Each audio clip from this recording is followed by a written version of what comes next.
All right, here we find ourselves in week 22, and he assembled. And this comes from Exodus 38:21 through 40:38.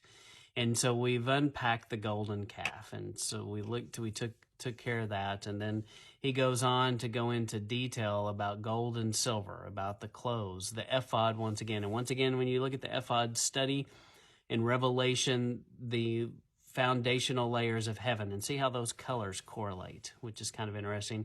And this concept of the breastplate and the armor of God, in essence, is what they're putting together. And just look at all the detail of how particular Yah is about how these things are constructed. He wants us to take that detail and that care and construct our hearts, which represent the altar.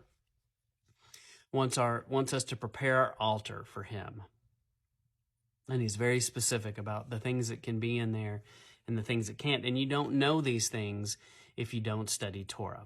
So that's why studying Torah helps you understand his content, his character, the things he likes, the things he doesn't like. Because remember, this is a marriage covenant. This is a relationship between the bride and the groom.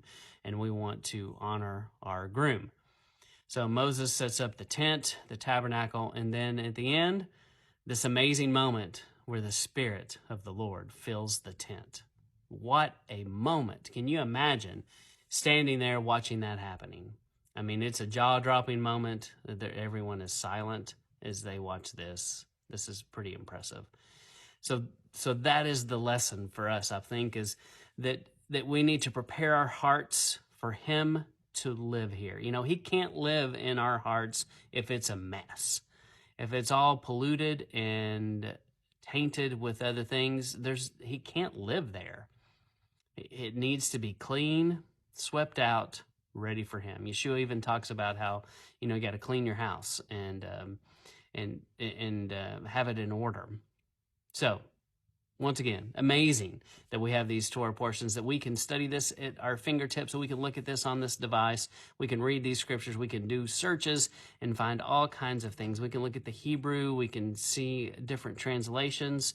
What would people back in the day think, especially back hundreds of years ago, think about the ability here. We have no excuse not to know things. It's here.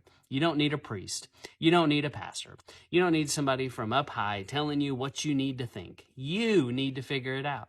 I need to figure it out for myself. We got to work out our faith with fear and trembling, and I encourage you to do that as well. So thank you for joining us on this journey of the Torah portions.